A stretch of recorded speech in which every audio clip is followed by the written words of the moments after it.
Welcome to Bible Sayings. Prepare for a moment of reflection and inspiration with the Word of God. Today we will be talking about the final part of the first book of Samuel. The Ziphites came to Saul to Gibeah, saying, "Doesn't David hide himself in the hill of Hachilah, which is before the desert?" Then Saul arose and went down to the wilderness of Ziph, having 3,000 chosen men of Israel with him, to seek David in the wilderness of Ziph. Saul encamped in the hill of Hachilah, which is before the desert, by the way. But David stayed in the wilderness, and he saw that Saul came after him into the wilderness. David therefore sent out spies, and understood that Saul had certainly come.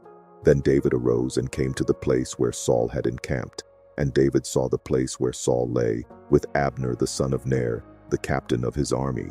Saul lay within the place of the wagons, and the people were encamped around him. Then David answered, and said to Ahimelech the Hittite, and to Abishai the son of Zeruiah, brother of Joab, saying, "Who will go down with me to Saul to the camp?" Abishai said, "I will go down with you." So David and Abishai came to the people by night, and behold, Saul lay sleeping within the place of the wagons, with his spear stuck in the ground at his head, and Abner and the people lay around him. Then Abishai said to David, "God has delivered up your enemy into your hand today. Now therefore please let me strike him with the spear to the earth at one stroke, and I will not strike him the second time." David said to Abishai, "Don't destroy him, for who can stretch out his hand against the Lord's anointed and be guiltless?" David said, "As the Lord lives, the Lord will strike him, or his day shall come to die, or he shall go down into battle and perish. The Lord forbid that I should stretch out my hand against the Lord's anointed. But now please take the spear that is at his head and the jar of water, and let's go." So David took the spear and the jar of water from Saul's head, and they went away. No man saw it or knew it, nor did any awake, for they were all asleep, because a deep sleep from the Lord had fallen on them. Then David went over to the other side, and stood on the top of the mountain far away, a great space being between them. And David cried to the people, and to Abner the son of Ner, saying, "Don't you answer, Abner?" Then Abner answered, "Who are you who calls to the king?" David said to Abner, "Aren't you a man? Who is like you in Israel? Why then have you not kept watch over your lord the king? For one of the people came in to destroy your lord the king. This thing isn't good that you have done. As the Lord lives, you are worthy to die, because you have not kept watch over your lord, the Lord's anointed. Now see where the king's spear is, and the jar of water that was at his head." Saul recognized David's voice and said, "Is this your voice, my son David?" David said, "It is my voice, my lord, O king." He said, "Why does my lord pursue his servant? For what have I done? What evil is in my hand? Now therefore, please let my lord the king hear the words of his servant. If it is so that the Lord has stirred you up against me, let him accept an offering. But if it is the children of men, they are cursed before the Lord. For they have driven me out today that I shouldn't cling to the Lord's inheritance, saying, 'Go, serve other gods.' Now therefore, don't let my blood fall to the earth away from the presence of the Lord. For the king of Israel has come out to seek a flea, as when one hunts a partridge in the mountains." Then Saul said, "I have sinned. Return, my son David, for I will no more do you harm, because my life was precious in your eyes today. Behold, I have played the fool, and have erred exceedingly." David answered, "Behold the spear, O king. Let one of the young men come over and get it. The Lord will give to every man his righteousness and his faithfulness, because the Lord delivered you into my hand today, and I wouldn't stretch out my hand against the Lord's anointed. Behold, as your life was respected today in my eyes, so let my life be respected in the Lord's eyes, and let him deliver me out of all oppression." Then Saul said to David, "You are blessed, my son David. You will both do mightily, and will surely prevail." So David went his way, and Saul returned to his place. David said in his heart, "I will now perish one day by the hand of Saul. There is nothing better for me than that I should escape into the land of the Philistines." and Saul will despair of me, to seek me any more in all the borders of Israel. So I will escape out of his hand." David arose and passed over, he and the 600 men who were with him, to Achish the son of Maok, king of Gath. David lived with Achish at Gath, he and his men, every man with his household, even David with his 2 wives, Ahinoam the Jezreelitess and Abigail the Carmelitess, Nabal's wife. Saul was told that David had fled to Gath, so he stopped looking for him. David said to Achish, "If now I have found favor in your eyes, let them give me a place in one of the cities in the country, that I may dwell there. For why should your servant dwell in the royal city with you?" Then Achish gave him Ziklag that day. Therefore Ziklag belongs to the kings of Judah to this day. The number of the days that David lived in the country of the Philistines was a full year and 4 months. David and his men went up and raided the Geshurites, the Girzites, and the Amalekites, for those were the inhabitants of the land who were of old, on the way to Shur, even to the land of Egypt. David struck the land, and saved no man or woman alive, and took away the sheep, the cattle, the donkeys, the camels, and the clothing. Then he returned, and came to Achish. Achish said, "Against whom have you made a raid today?" David said, "Against the south of Judah, against the south of the Jerahmeelites, and against the south of the Kenites." David saved neither man nor woman alive to bring them to Gath, saying, "Lest they should tell about us," saying, "David did this, and this has been his way all the time he has lived in the country of the Philistines." Achish believed David, saying, "He has made his people Israel utterly to abhor him. Therefore he will be my servant forever." In those days, the Philistines gathered their armies together for warfare, to fight with Israel. Achish said to David, "Know assuredly that you will go out with me in the army, you and your men." David said to Achish, "Therefore you will know what your servant can do." Achish said to David, "Therefore I will make you my bodyguard forever." Now Samuel was dead, and all Israel had mourned for him and buried him in Ramah, even in his own city. Saul had sent away those who had familiar spirits and the wizards out of the land. The Philistines gathered themselves together and came and encamped in Shunem, and Saul gathered all Israel together, and they encamped in Gilboa. When Saul saw the army of the Philistines, he was afraid, and his heart trembled greatly. When Saul inquired of the Lord didn't answer him by dreams, by Urim, or by prophets. Then Saul said to his servants, "Seek for me a woman who has a familiar spirit, that I may go to her and inquire of her." His servants said to him, "Behold, there is a woman who has a familiar spirit at Endor." Saul disguised himself and put on other clothing, and went, he and 2 men with him, and they came to the woman by night. Then he said, "Please consult for me by the familiar spirit, and bring me up whomever I shall name to you." The woman said to him, "Behold, you know what Saul has done, how he has cut off those who have familiar spirits and the wizards out of the land. Why then do you lay a snare for my life to cause me to die?" Saul swore to her by the Lord, saying, "As the Lord lives, no punishment will happen to you for this thing." Then the woman said, "Whom shall I bring up to you?" He said, "Bring Samuel up for me." When the woman saw Samuel, she cried with a loud voice, and the woman spoke to Saul, saying, "Why have you deceived me? For you are Saul." The king said to her, "Don't be afraid. What do you see?" The woman said to Saul, "I see a god coming up out of the earth." He said to her, "What does he look like?" She said, "An old man comes up. He is covered with a robe." Saul perceived that it was Samuel, and he bowed with his face to the ground, and showed respect. Samuel said to Saul, "Why have you disturbed me to bring me up?" Saul answered, "I am very distressed, for the Philistines make war against me, and God has departed from me, and answers me no more, by prophets or by dreams. Therefore I have called you, that you may make known to me what I shall do." Samuel said, "Why then do you ask me, since the Lord has departed from you and has become your adversary? The Lord has done to you as he spoke by me." The Lord has torn the kingdom out of your hand and given it to your neighbor, even to David, because you didn't obey the Lord's voice and didn't execute his fierce wrath on Amalek.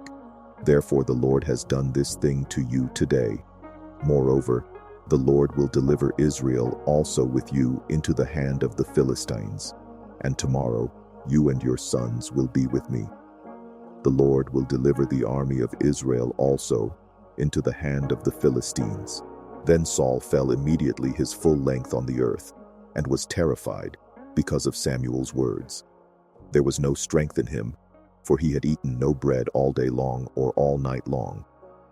The woman came to Saul and saw that he was very troubled, and said to him, "Behold, your servant has listened to your voice, and I have put my life in my hand, and have listened to your words which you spoke to me. Now therefore, please listen also to the voice of your servant, and let me set a morsel of bread before you. Eat, that you may have strength when you go on your way." But he refused and said, "I will not eat." But his servants, together with the woman, constrained him, and he listened to their voice. So he arose from the earth and sat on the bed. The woman had a fattened calf in the house. She hurried and killed it, and she took flour and kneaded it, and baked unleavened bread of it. She brought it before Saul and before his servants, and they ate. Then they rose up and went away that night. Now the Philistines gathered together all their armies to Aphek, and the Israelites encamped by the spring which is in Jezreel. The lords of the Philistines passed on by hundreds and by thousands, and David and his men passed on in the rear with Achish. Then the princes of the Philistines said, "What about these Hebrews?" Achish said to the princes of the Philistines, "Isn't this David, the servant of Saul the king of Israel, who has been with me these days, or rather these years? I have found no fault in him since he fell away until today." But the princes of the Philistines were angry with him. And the princes of the Philistines said to him, "Make the man return, that he may go back to his place where you have appointed him, and let him not go down with us to battle, lest in the battle he become an adversary to us. For with what should this fellow reconcile himself to his Lord? Should it not be with the heads of these men? Isn't this David, of whom people sang to one another in dances, saying, 'Saul has slain his thousands, and David his 10,000s?' Then Achish called David and said to him, "As the Lord lives, you have been upright, and your going out and your coming in with me in the army is good in my sight. For I have not found evil in you since the day of your coming to me to this day. Nevertheless, the lords don't favor you.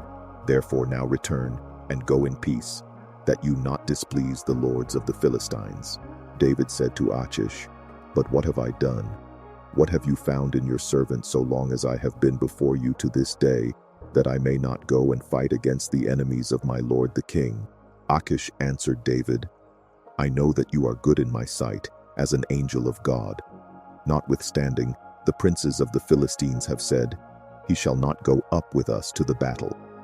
Therefore now rise up early in the morning with the servants of your Lord who have come with you, and as soon as you are up early in the morning and have light, depart."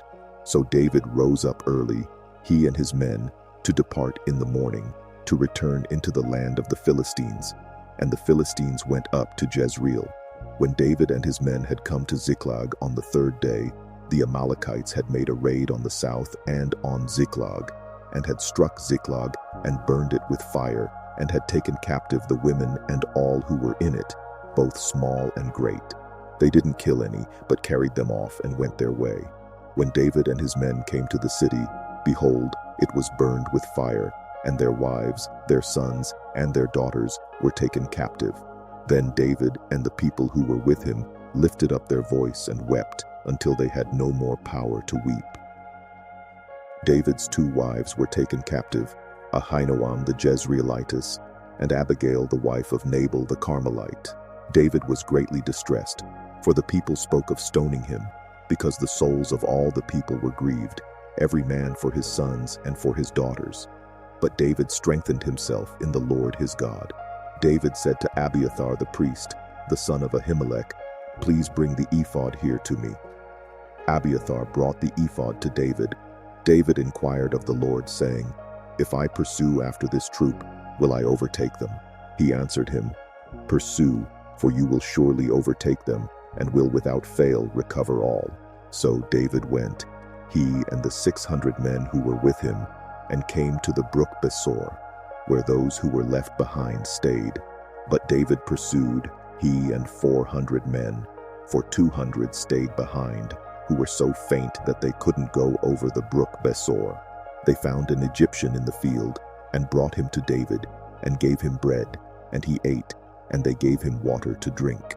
They gave him a piece of a cake of figs, and 2 clusters of raisins. When he had eaten, his spirit came again to him, for he had eaten no bread, and drank no water for 3 days and 3 nights. David asked him, "To whom do you belong? Where are you from?" He said, "I am a young man of Egypt, servant to an Amalekite, and my master left me, because 3 days ago I got sick. We made a raid on the south of the Cherethites, and on that which belongs to Judah, and on the south of Caleb, and we burned Ziklag with fire." David said to him, "Will you bring me down to this troop?" He said, "Swear to me by God that you will not kill me and not deliver me up into the hands of my master, and I will bring you down to this troop."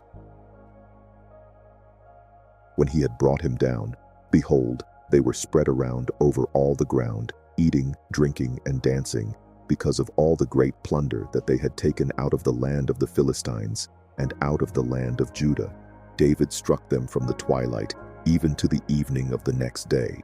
Not a man of them escaped from there, except 400 young men who rode on camels and fled. David recovered all that the Amalekites had taken, and David rescued his 2 wives. There was nothing lacking to them, neither small nor great, neither sons nor daughters, neither plunder nor anything that they had taken. David brought them all back.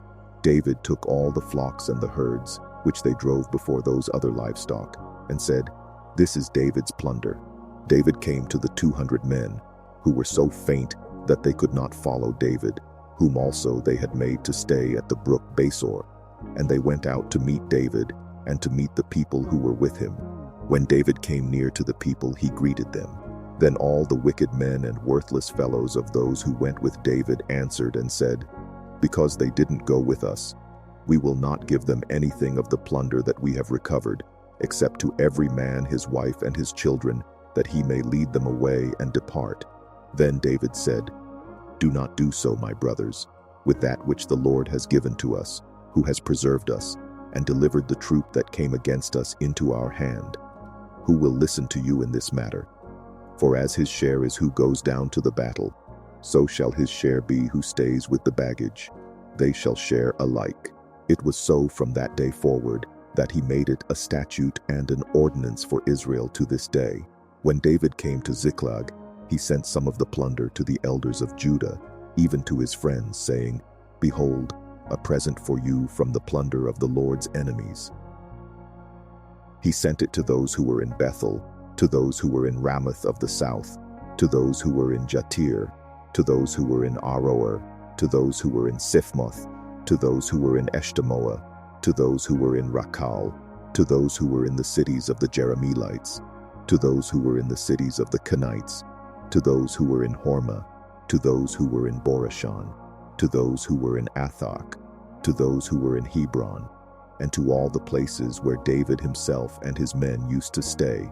Now the Philistines fought against Israel, and the men of Israel fled from before the Philistines, and fell down slain on Mount Gilboa.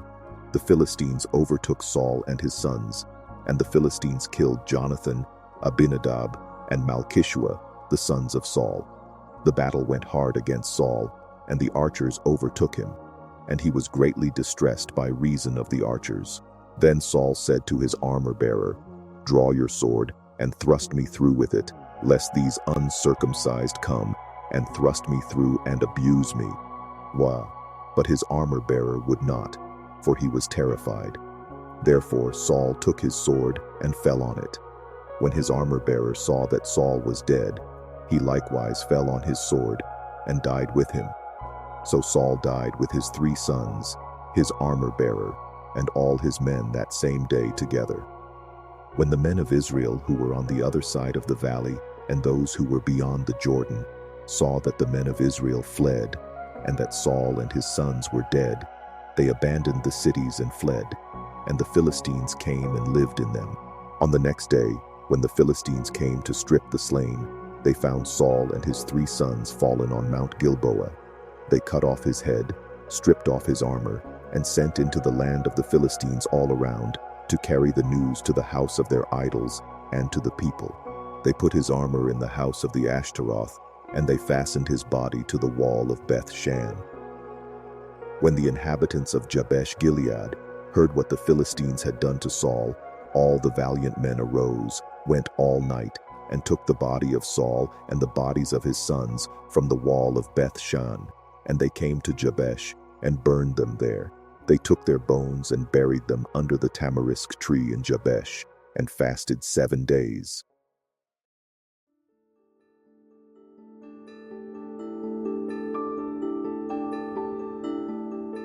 We have reached the end of another Bible sayings for today. May the message inspire and strengthen your faith.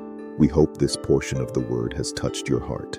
To continue receiving these daily moments of reflection, subscribe to the channel, leave your comment about what impacted you the most, and don't forget to share so more lives can be reached by the word. We are counting on you. Thank you very much, and may God bless you.